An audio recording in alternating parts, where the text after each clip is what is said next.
Hello and welcome to the new video. In this video, I'll be comparing the AC transmission with DC transmission.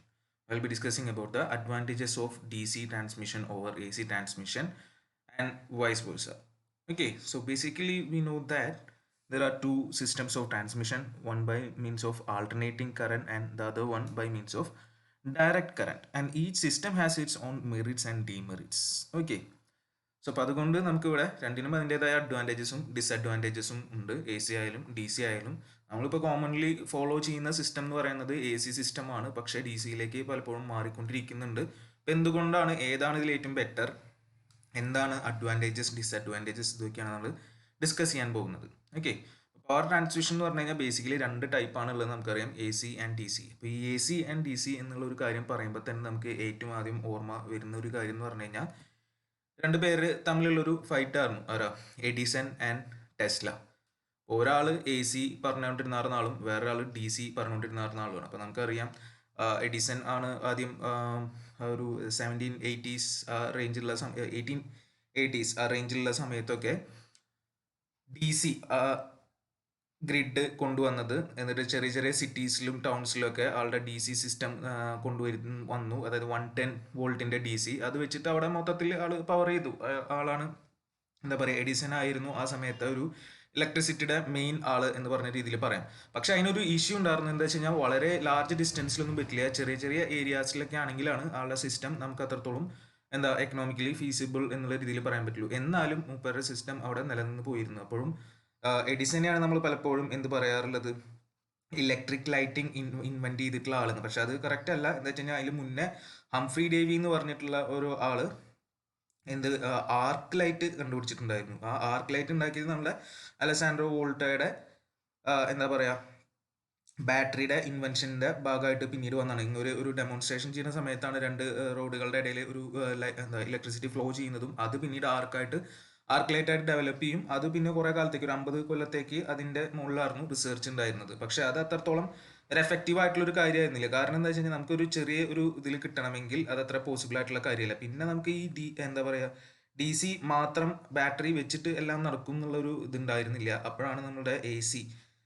Dynamo Michael Faraday invent ചെയ്യുന്നത് 1831. അപ്പോൾ അതിൻ്റെ ബേസിൽ കുറേ മാറ്റങ്ങൾ അതിൽ വന്നിട്ടുണ്ടായിരുന്നു.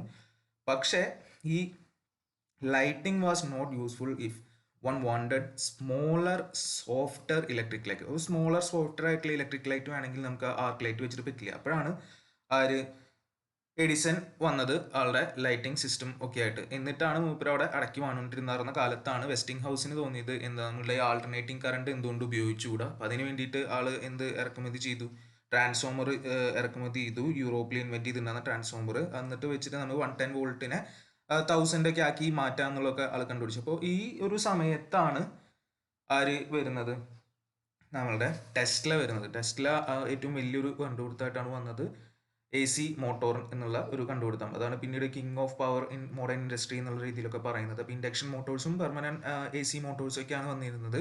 ഇപ്പോൾ എഡിസന്റെ ഈ 120 വോൾട്ട് ഡി സി സിസ്റ്റത്തിന്റെ ഒരു സ്വീകാര്യത അവിടെ നഷ്ടപ്പെടാൻ തുടങ്ങി. കാരണം എന്താ വെച്ചാൽ ഞാൻ സ്റ്റെപ്പ് അപ്പ് ചെയ്യാൻ പറ്റില്ല, ലോങ്ങർ ഡിസ്റ്റൻസിലേക്ക് ബുദ്ധിമുട്ടായിരിക്കും. പക്ഷേ ഈ പല കണ്ടുപിടുത്തങ്ങളോട് കൂടിയിട്ട് ഏതിന് ഇത് വന്നു, എ സിയിലേക്ക് നമ്മൾ മാറി. അപ്പോൾ ഈ കാലത്താണ് ഇവിടെ ഏറ്റവും വലിയ ഫേമസ് ആയിട്ടുള്ള ടെസ്ല എഡിസൺ വാർ എന്നുള്ള രീതിയിൽ പറയുന്ന ഒരു എറ എന്ന് തന്നെ പറയാം.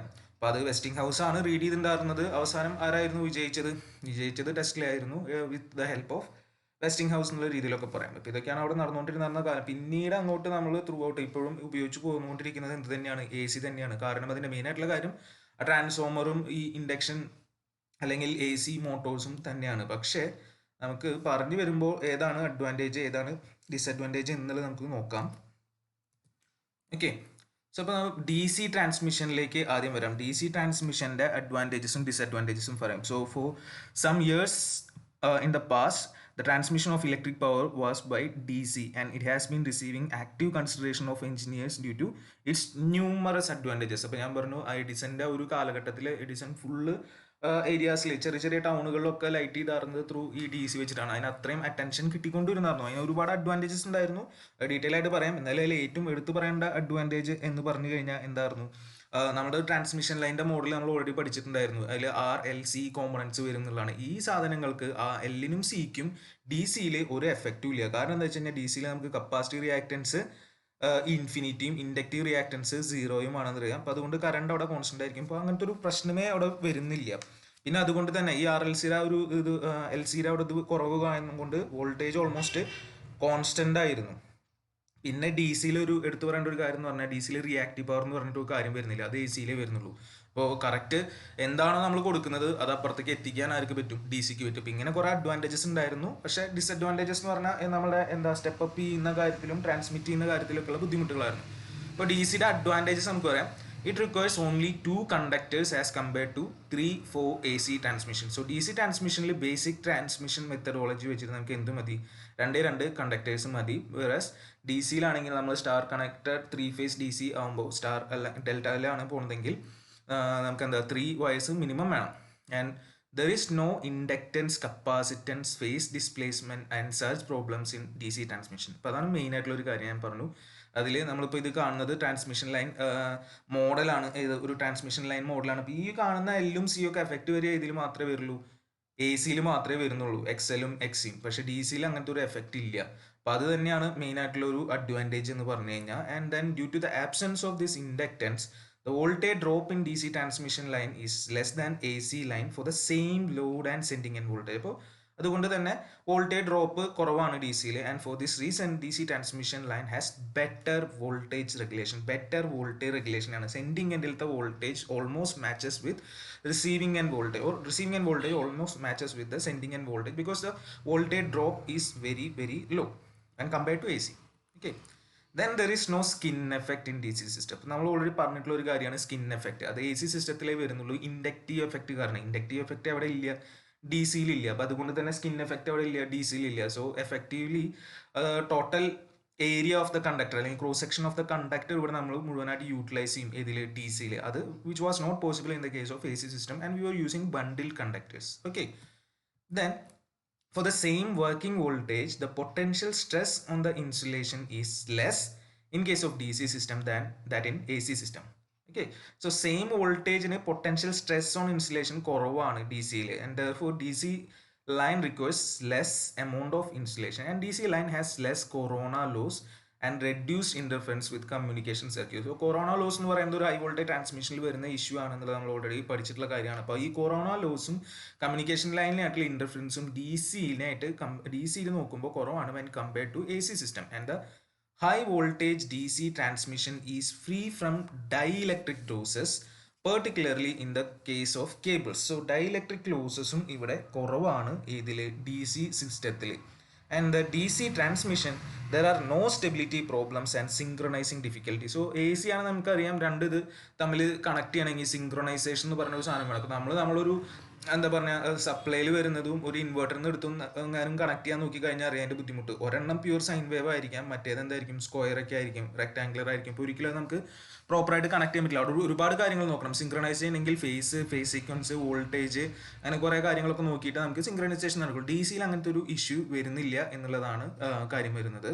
ഇത്രയും അഡ്വാൻറ്റേജസ് വരുന്നുണ്ട് എന്തിന് D C transmission. But there are some disadvantages. Basically the electrical power cannot be generated at high D C voltages due to commutation problems. അപ്പോൾ വളരെ high D C voltage generate ചെയ്യുക എന്നുള്ളത് തന്നെയാണ് മെയിൻ ആയിട്ടുള്ള ഒരു problem. AC ഇല്ലാതെ ബുദ്ധിമുട്ടില്ല, ഈസിയാണ്. നേരത്തെ പറഞ്ഞ ആ ഒരു ഇൻവെൻഷനോട്, ഇലക്ട്രോ മാഗ്നറ്റിക് ഇൻഡക്ഷൻ എന്നുള്ള ഒരു ഇൻവെൻഷനോട് കൂടിയിട്ട് AC പവറിൻ്റെ ഇൻവെൻഷനോട് കൂടി ഹൈ വോൾട്ടേജ് AC ജനറേറ്റ് ചെയ്യുക എന്നുള്ള ഇത് വന്നിട്ടുണ്ടായിരുന്നു.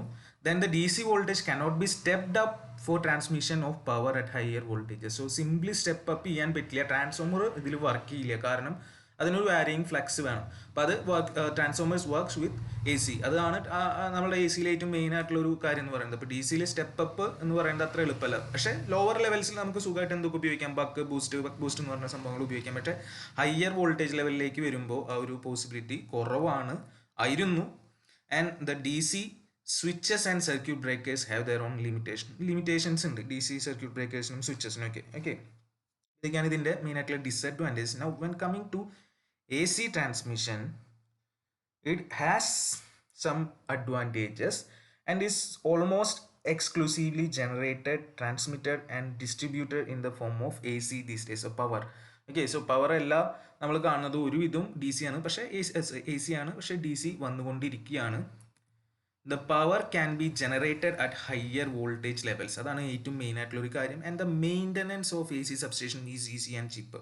ഇപ്പോൾ എ സി സബ്സ്റ്റേഷൻ്റെ എന്തായാലും നമുക്ക് സബ്സ്റ്റേഷൻസിൻ്റെ ആവശ്യം വരും. എ സി ആയാലും ഡി സി ആയാലും ട്രാൻസ്മിഷൻ ഡിസ്ട്രിബ്യൂഷൻ വരുമ്പോൾ സബ്സ്റ്റേഷൻ വേണ്ടി വരും. അപ്പോൾ ഡി സിയിലത്തെ എക്യുപ്മെൻറ്റ്സ് എന്ന് പറഞ്ഞാൽ വളരെ വളരെ വലുതും വളരെ കോസ്റ്റ്ലിയും ഒക്കെ ആയിട്ടുള്ള കാര്യമാണ്. അതുകൊണ്ട് തന്നെ അതിൻ്റെ മെയിൻ്റനൻസ് കുറച്ച് ബുദ്ധിമുട്ടുള്ള കാര്യമാണ്. എ സിയിൽ എളുപ്പമാണ്. Then come to the most important part, the transformer. AC voltage can be stepped up or stepped down by transformers with ease and efficiency, and this permits to transmit power at very high voltages and distribute it at safe potential.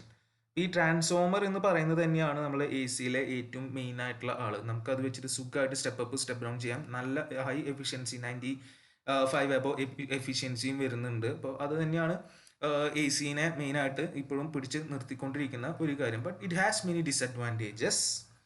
One being A C line requires more copper than D C line. A C ലൈനിന് copper കൂടുതൽ വേണം, കാരണം conductors 3 minimum വേണം എന്ന് നമ്മൾ പറഞ്ഞിട്ടുണ്ടായിരുന്നു അല്ലേ.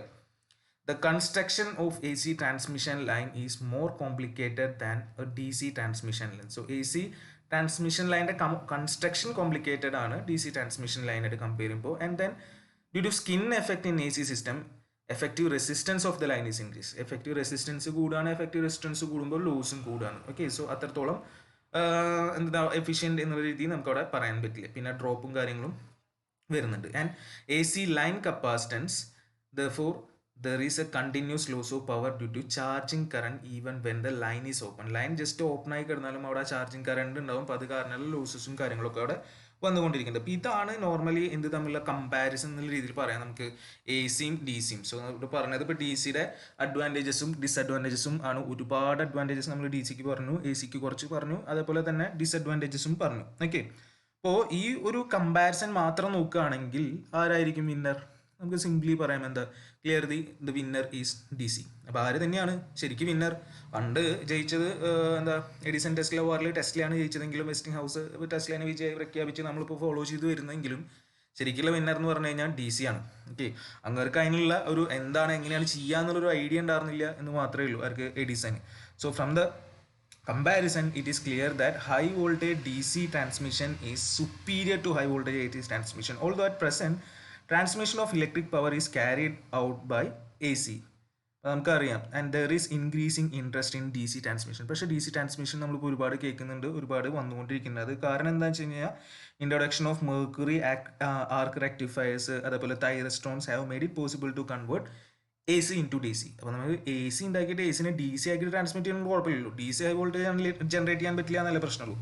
അപ്പോൾ അത് എഫിഷ്യൻ്റ് ആയിട്ട് കൺവേർട്ട് ചെയ്ത് ട്രാൻസ്മിറ്റ് ചെയ്യാൻ പറ്റിയ ഓക്കെ. അപ്പോൾ നമുക്ക് ഇങ്ങനത്തെ എക്യുപ്മെൻറ്റ്സ് എന്ന് പറഞ്ഞു കഴിഞ്ഞാൽ can operate even up to 30 megawatts at 400 kV in single unit. Single യൂണിറ്റിൽ തന്നെ 30 മെഗാവാട്ടും 400 kV കിട്ടുക എന്ന് പറഞ്ഞു കഴിഞ്ഞാൽ ഓക്കെ ആയി. And the present day trend is towards A C for generation and distribution and high voltage D C for transmission. ഇപ്പോൾ high voltage D C ട്രാൻസ്മിഷനിലേക്ക് നമ്മളിപ്പോൾ പതുക്കെ പതുക്കെ വന്നുകൊണ്ടിരിക്കുകയാണ് എന്നുള്ളതാണ് പറയുന്നത്. കുറേ കാര്യങ്ങൾ നമ്മൾ പറഞ്ഞു ഡിസഡ്വാൻറ്റേജസ്, എങ്കിലും ഒരുപാട് അഡ്വാൻറ്റേജസ് ഡി സിക്ക് ഉണ്ട്. അപ്പോൾ പതുക്കെ നമ്മൾ എന്തിലേക്ക് വന്നുകൊണ്ടിരിക്കുകയാണ്? ഡി സിയിലേക്ക് വന്നുകൊണ്ടിരിക്കുകയാണ്. അപ്പോൾ ഇവിടെ കാണിച്ചിട്ടുള്ള ഒരു സിംഗിൾ ലൈൻ ഡയഗ്രാം ആണ് of high voltage D C transmission. The electric power is generated as A C. അവിടെ കാണുമ്പോൾ ഒരു GS ജനറേറ്റിംഗ് സ്റ്റേഷൻ കാണുന്നത് എന്താ ഹൈ വോൾട്ടേജ് എ സി ആണ്. അവിടെ നിന്ന് TS കാണുന്നത് ഒരു ട്രാൻസ്ഫോമർ ആണ്. And it is stepped up to high voltage by sending and transformer represented by TS, and the AC power at high voltage is fed up to the mercury arc rectifier. So ഇതിലത്തെ heart എന്ന് പറയുന്നത് ഈ mercury ആർക്ക് rectifier ആണ്. So ഈ mercury ആർക്ക് റെക്ടിഫയറിലേക്ക് നമ്മൾ കൊടുക്കുന്നു, which converts AC into DC, and the transmission of electric power is carried out at this higher DC voltage level. So AC generate ചെയ്തു, step up ചെയ്തു, കൺവേർട്ട് ചെയ്ത് ഡി സി ആക്കി, ആ D സിയിൽ നമ്മളവിടെ ട്രാൻസ്മിറ്റ് ചെയ്യുന്നു. Okay, and at the receiving end D C is converted into A C with the help of thyratrons. So thyratrons use ചെയ്തിട്ട് നമ്മൾ ഡി സിനെ വീണ്ടും എന്താക്കാണ്? A C ആക്കാണ്. എന്നിട്ട് ഡിസ്ട്രിബ്യൂഷൻ, ജനറേഷനും ഡിസ്ട്രിബ്യൂഷനും എ സിയിലേക്ക് ഇട്ടു, ട്രാൻസ്മിഷൻ മാത്രം നമ്മളവിടെ ടു ഡി സിയിൽ ഇടുകയാണ് ചെയ്യുന്നത്. So the A C supply is stepped down to low voltage by receiving and transformer and it is used for distribution. അപ്പോൾ ഇതാണ് മെയിൻലി ഇവിടെ നടക്കുന്നത്. സോ കമ്പാരിസൺ വന്നു കഴിഞ്ഞ് കഴിഞ്ഞാൽ ഇതാണ് അവസാനം വിന്നർ എന്ന് പറയുന്നത് DC തന്നെയാണ്. ഓക്കെ.